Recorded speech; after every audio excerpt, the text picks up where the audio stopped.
I have another story for you that shows the possibility that animals do make it to the other side. I was running one of my weekly development circles, and this time one of the regular attendees had a cat pass. And I asked her not to tell the people that it was a cat because I wanted to experiment and see what people picked up when they didn't know. So she asked for her friend Bob. And a person who seems to have abilities but just have not spent a lot of time developing them, she was able to bring through the story of Bob. She said Bob would forgive the person who killed him, except for the person wasn't sorry. Like literally, that's how detailed this is. So you can make up your own mind. Is this the cat coming through and communicating his own experience to this woman with almost very little experience in mediumship, but just some natural ability? Here's the story of Bob the cat. Been gone too long? He's been gone quite a while, yes. I just heard that when been gone too long. Have you ever seen that show Modern Family? I think so, yeah. The son that's homosexual and he has red hair, that's what I'm seeing, wearing beige, like, khaki pants. Sort of. Very gentle. Very, very gentle. I feel like I have hiking boots on too. Like to be outside a lot. Oh, and I kept feeling a cubicle too. You could say where he was a cubicle, yes. Was it a prison cell? No. So I was just seeing a cubicle. Let me ask you, well, let me say a couple of things I'm getting that I want to ask. Just tell you. And you can say they're off base or not. I have I see him putting together some reeds, very carefully building something, but I feel he's talking to me about, has to do with how he lived. So I feel that when he's interacted with people, he would sort of be jovial in a way.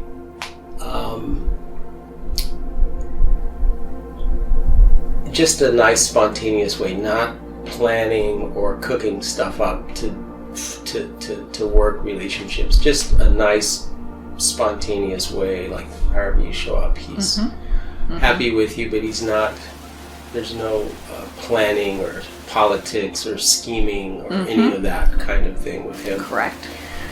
And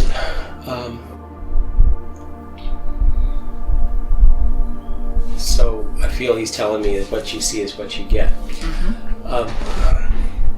The other part that he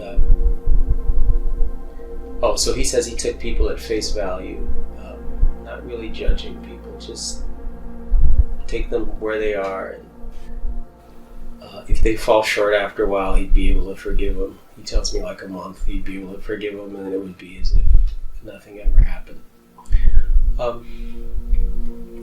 He wants me to tell you something else before I get to this part, so maybe I should be quiet and listen, and then the part I want to get to, he doesn't seem to want me to say it right quite yet, so I'll just sit tight and please go ahead, anybody else, and speak while I listen to what I feel he's trying to. I feel like he has a slender bone frame. Like one slender finger. And you said everything that I'm feeling, so he said everything I was feeling. Oh, he's good at very nice, real, kind person.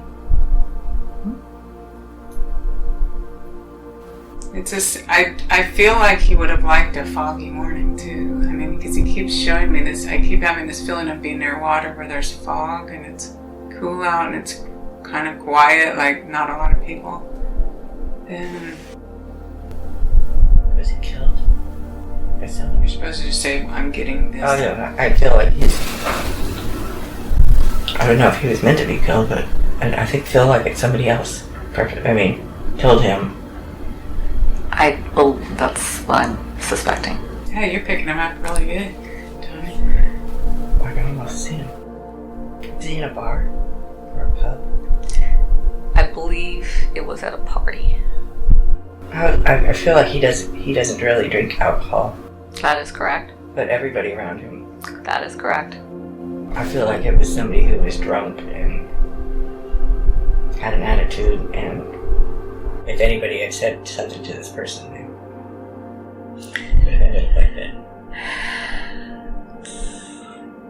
it was senseless. I'm having this weird ripply feeling in my brain. Mm-hmm. Yeah.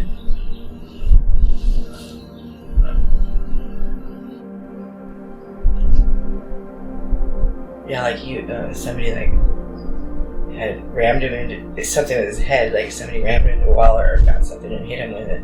Yeah, because it was like my brain went all of a sudden. Mm-hmm. Almost like it would be a concussion. Mm-hmm. I have a feeling he would have he could forgive the guy, only the guy was like not taking responsibility for it or something like that. When he died, I keep seeing this picture when you asked about him dying of him sort of kind of bent this way and just kind of fading out.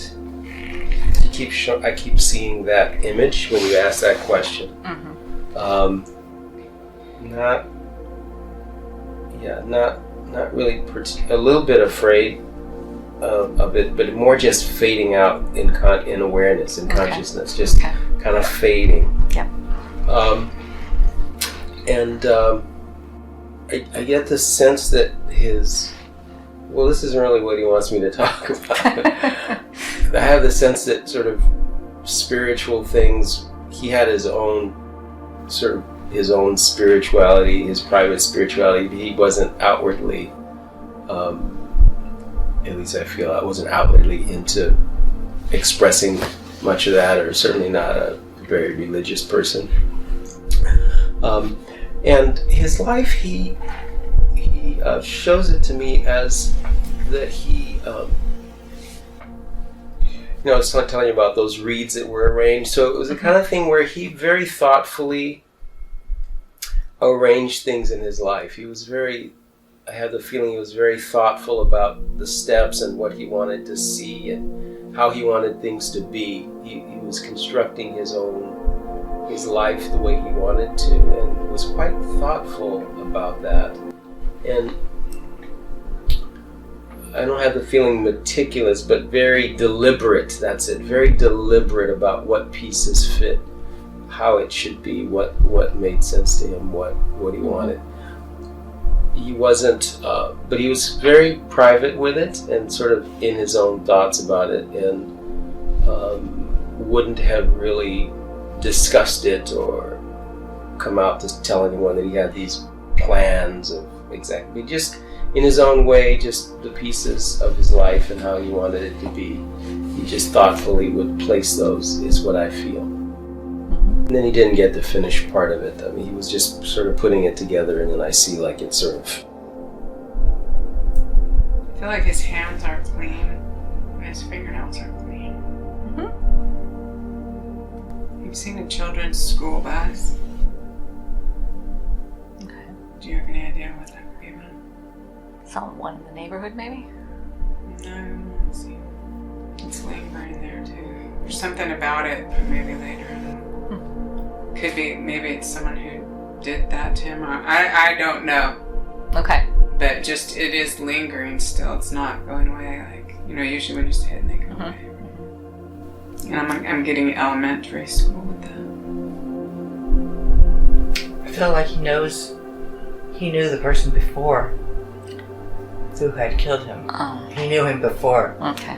And this guy's always had, there's this guy, the other guy who, I think he, the guy either bangs, like I said, either banged his head into something hard or hit him with something hard, but this guy has always had, was jealous, whatever it was, I don't know, but something that he's always had animosity towards Ben, and Ben's just been like real himself.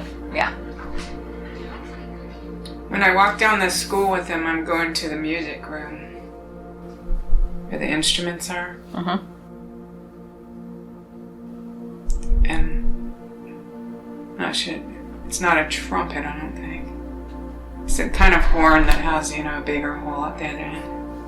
Like, that kind. Did he play that or anything? No. So, I know I'm not seeing him doing it, but he's showing me that for some reason.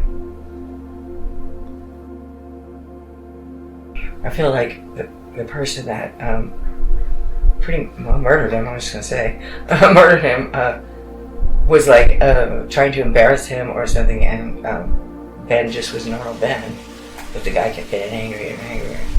Something. Okay. The guy got physical.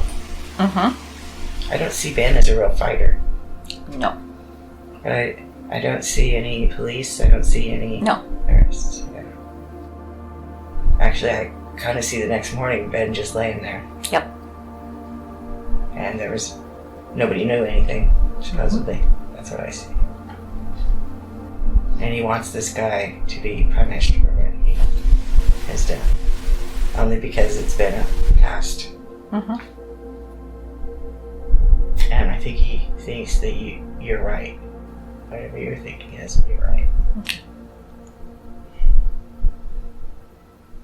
Now I'm getting a headache. Yeah, I know. I got hit too. Yeah, I feel it here, right here. I'm almost wondering if he took that musical instrument and slammed him over the head or something. I don't know. I don't know though. That's a leak because I'm not feeling that. I'm just wondering why he's showing me all that. The school bus and then elementary school and then walking into the school area and then going into the music room. I feel like he has a small pair of binoculars and he's showing me like going through some kind of tall grasses and looking in the binoculars. Mm-hmm. Do you know what that is? Yeah.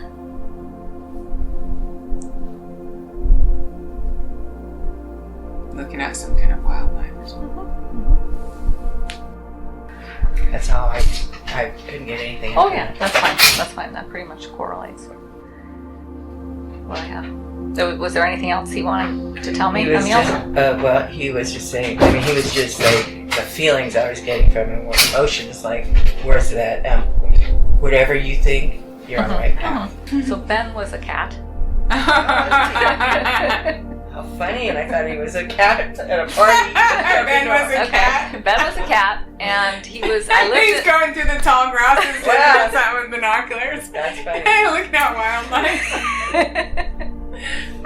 So I lived in a. No wonder why he came through so many. He had long, skinny fingers. How did he die? So I lived in an apartment which was kind of a cubicle. It was a very small apartment, and he was an outdoor cat, and he would go out, and he'd always be there when I came home from work, and he would come in.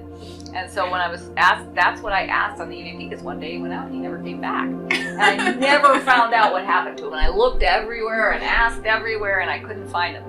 And this happened like 30 years ago. So my last recording was I asked. Who's at a party? No, he was at a party. So this is what happened on the recording.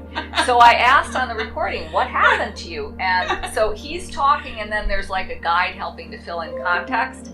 And he said that when I wasn't home, he would get hungry, and he would go visit the neighbors, which I suspected was going on. But he went someplace, they said there was what you suspected was going on. Well, you know how they are. That darn cat.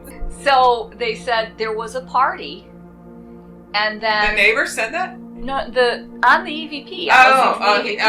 Ben said that on the pen. Yeah, Ben and the guy that was filling in the context said there was a party, and then there was a punch, and he said there was a burning pain to my head, and he took off, and he remembers falling down and calling me. Of course, I wouldn't hear him because I wasn't home, and then he ended up. I think he tried to get up, and then he fell, and then he ended up in the middle of a cross street, and he passed right there. Yeah. Wow. So I was trying to figure out, was it the punch that killed him? I think it was. Or did he get run out in the street maybe and get hit by a car?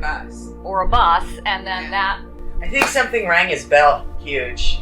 Yeah. the punch. Yeah. And Yeah, because I felt like this person or- rippling in my It was a brain. person. Because he went to a party. Like He's a probably cat. like a little cat running around Uh-huh. looking to see if he can get some food. Right. So someone Goodies. whacked him. And somebody hit him, Yeah. and he took off running, but either he got a concussion or just finally knocked him out, or he got hit by a car. Right. They hit him hard too. Okay, so here's my book, Afterlife Exploration, Reverend Donna Seraphina. Just type that in Amazon, you'll find it. If you would like to support my channel, consider becoming a channel member. And when you go to sign up, if you choose the drop-down tab Psychic School, I will be doing Zoom classes through the Psychic School, as well as there's a variety of videos, and there will be more added on how you can develop your own intuition and Psychic School.